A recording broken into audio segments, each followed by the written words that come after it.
An update on the statewide efforts to thaw out the road and then reopen the interstate system. That is going to begin right now. We'll take it live.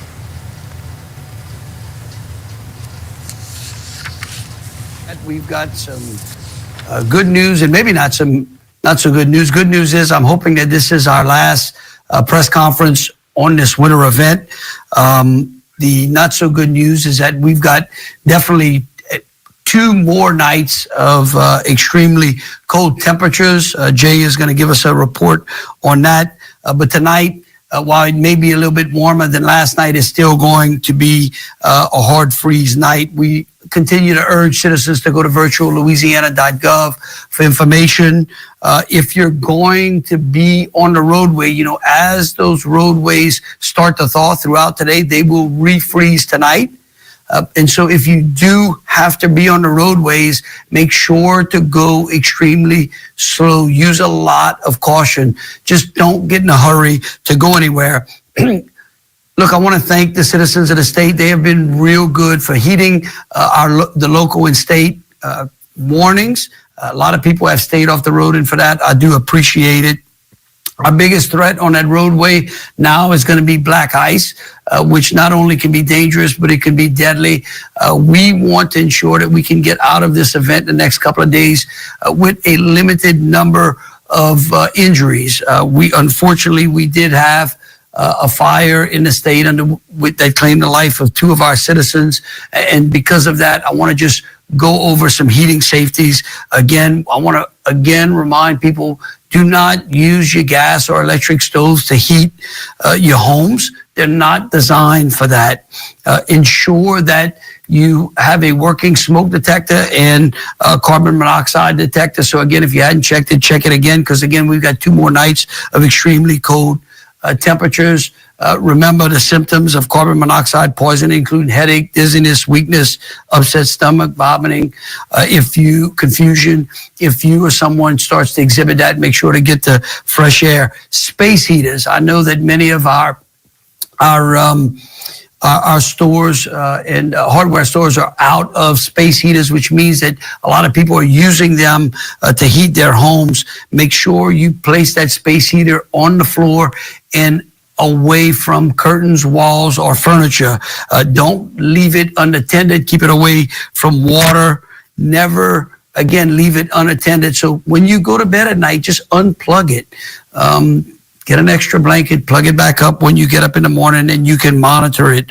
Additional tips is to make sure that you check on your neighbors, especially the elderly.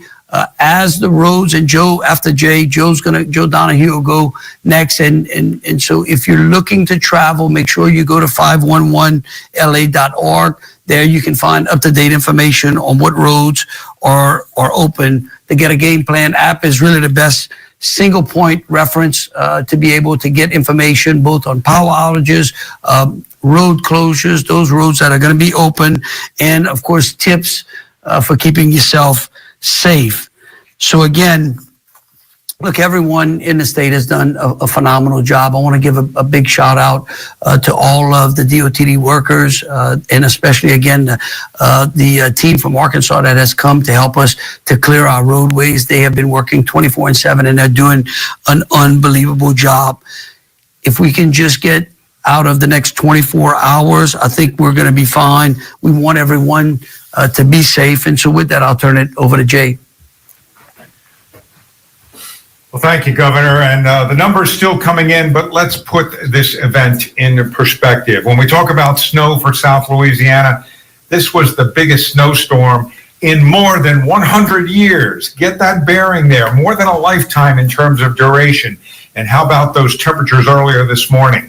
6 degrees in Lake Charles, 4 in Lafayette, 7 for the low in Baton Rouge. In terms of those temperatures, the coldest morning in more than 100 years. So you have these 2 unique events that come together. We've never seen anything like that before in the entire record for Louisiana. This is, or has been, the biggest, most significant winter storm event for South Louisiana we've ever seen. And while we're done with the precipitation, we're obviously, as the governor pointed out, not done with the freezing temperatures yet. In fact, tonight, many of you, even below the I-10-12 corridor, are going to see temperatures drop back down into the teens. So not just a hard freeze tonight, but another significant freeze that may set more records for tomorrow morning.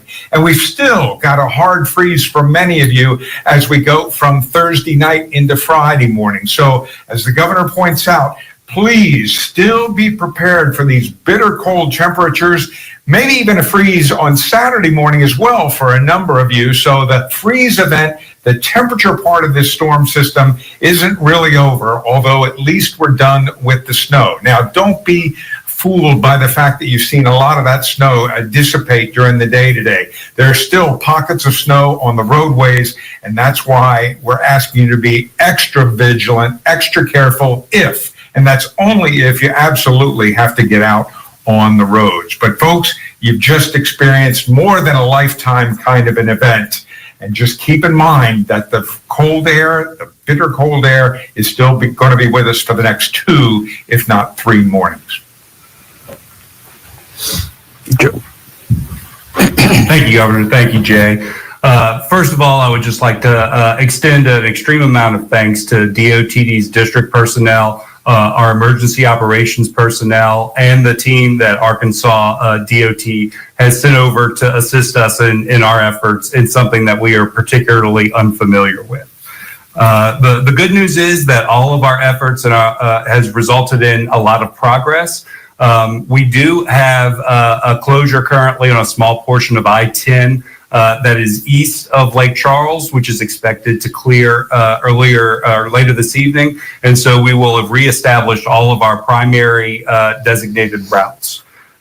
We have also begun proceeding and extending our treatment efforts outside of the priority routes in certain locations, and we will be progressing those efforts from the west to the east. So from the Texas state line to the Lafayette Basin Bridge, we anticipate that being reestablished by this evening. Of course, there is the opportunity for refreezing that will occur tonight and the next night, and so absolutely it will be necessary to exercise caution. Tomorrow, we hope that we will have the Basin Bridge and the Baton Rouge Mississippi River Bridge, the new bridge, open at some point.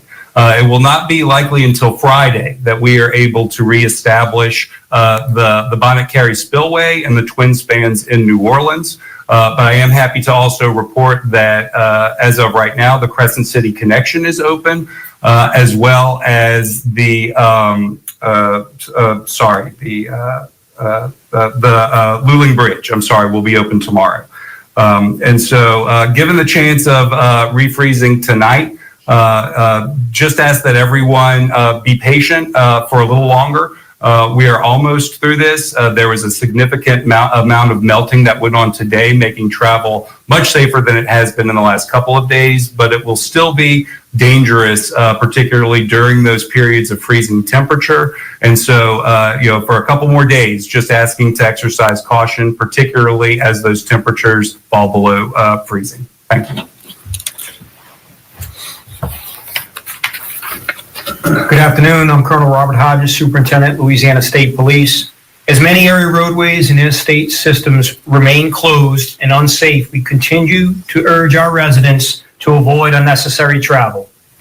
Troopers have continuously worked to keep our community safe throughout the extreme weather event.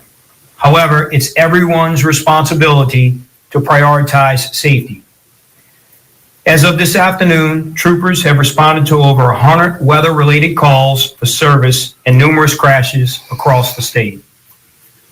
When travel conditions are unsafe, it places our motorists and first responders in danger and ties up valuable emergency response resources. As our major interstate systems begin to improve, motorists have unavoidable travel. They can utilize other routes outside of the interstate system. US 90 is an alternate route, and as you heard Secretary Joe Donahue talk about Interstate 10, there will be some areas that will remain closed. US 61 is also an alternate route, as well as US 190 in some areas. continue to utilize the 511la.org for the latest road closures. Please stay weather aware by following our social media accounts for the latest road conditions and safety information throughout the state. In closing, I just want to tell everyone that, which has already been mentioned, we've remained cautious, we've remained respectful of the guidance, but I understand that once the snow dissipated and you're thinking about going somewhere that you don't need to go to just be patient with the first responders, with the DOTD staff. We're working as hard and as fast as we can to get the roads open so you, our residents and visitors, can travel the state and return back to normal. But the state offices are still closed tomorrow, and we ask that every motorist who does not have an emergency to limit your travel and enjoy this unprecedented and magical moment of both snow and winter weather at home. Please stay safe, stay warm, and stay home, Louisiana. Thank you. Colonel Hodges there, the Governor's Office of Homeland Security and Emergency Preparedness, more than 100 weather-related calls. Of heeding the warnings that we've all put out, but two takeaways. As the sun goes down, remember those temperatures are going to drop and you're going to get into the freezing parts of the evening and the early morning hours. So we want you to stay off the road during those parts. As the temperatures rise again tomorrow and then again on Friday, and the roadways dry up and you start to travel, still try to use extreme caution as you're driving. Just think about it. Just go slow. We want everyone to go and come wherever they're going in a safe manner, and we want you to get back home safely. Two, during the evening, again, the biggest threat is fire. So we want you to stay warm, but we want you to be cautious about that. So if you're using open heating sources or space heaters, again, check out virtual.la.gov. You can go over the list of the things that I just warned you about and use those cautions, heed those cautions, and we'll get out of this event all safely. And so with that, I'll be happy to take any questions as they come up in the meetings. All right, we'll start with users online. Please raise your hand and we'll get to you in the order that you post. All right, Megan Friedman. Hi, Governor Landry. You mentioned that there were 2 people who died in a fire. Could you give any information on the cause of that and where it occurred? Yeah, here's what I'm going to do. I just got that information from our state fire marshal. I'll make sure that he puts out whatever information he can make available to the press. I'll have his POI get back to y'all shortly. I got the text right before we stepped into this press conference, but we will be putting that information out to y'all as quickly as we can. All right, Tyler Bridges. Hi, Governor Landry. You had an extensive list of activities and things that you hope to get done for Louisiana this week in Washington, D.C., but you decided Monday to return. Do you have any regrets about your decision to return to Louisiana at all? Absolutely, not at all. Look, the safety of Louisiana citizens are my first and primary concern. I think, late Sunday night when we made that decision, Sharon and I came back and I was happy to be here. I'm glad that I came back. I think that it was important that I was here. It makes it a lot easier when you can work from this area and be able to have real-time interaction with the secretaries, especially either with Colonel Hodges or Secretary Donahue, all tied together here at GOSEP with our director, Jacques Thibodeau.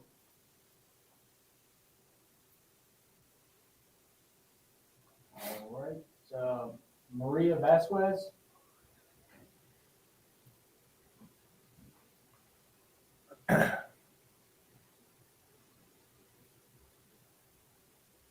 Hello, good afternoon. My name is Maria Vasquez of Denver Fox News. I was wondering if they reported casualties because of the weather. Can you repeat your question, please? Yes, I was wondering if there were any casualties due to the weather. Is it what? Reported casualties due to the weather. The number of casualties, have we had any roadway casualties, Ron? So So with regard to vehicle crashes, we've had very minor injuries, no fatalities reported at this time. Yeah, look, Maria, and again, I think that is due to all of the citizens of the state heeding the cautions and the warnings that we put out. And I believe if we can continue to heed those cautions and those warnings, hopefully we can get out of this event with minimum injuries. And certainly I would love to be able to say that we had no fatalities on the roadway as well. So again, that's why we're urging people, if you go out, to please go slow. All right, I see no other hand raised on the call. For those that dialed in, as orderly as we can, we'll go to that. I have one question on Teams from Greg LaRose. Yeah, thanks so much. This probably would be for Secretary Donahue with the OCD. Is the snowplow equipment from Arkansas up against the clock at all, or is that available as long as you need it? So, my understanding is that they have committed at least through Friday. And so there is no clock. I'm in very close contact with Arkansas DOT Director Jared Wiley, who has been very gracious in offering both his personnel and his equipment, and has not indicated that there is any timeline or deadline for those operations to end. Thank you. Yeah, and again, I want to give a big shout out to Governor Sanders and her team. As Joe said earlier, they have been phenomenal. The assets that they were able to bring down here, I think, have really contributed to our ability to get our roadways open. We are making tremendous progress based upon the weather, but understanding that tonight is going to be another cold night, and then the following night, on Thursday night, will be cold again. Like Jay said, I would remind everyone again that this is unlike a hurricane. When it stops, our problems stop, but when the snow stopped, our problems really began. And so when we have back-to-back nights of very low temperatures, it creates a hazard on the roadway and in your home. So again, we want you to stay safe, stay warm, but heed our cautions. All right. Any questions from those that dialed in?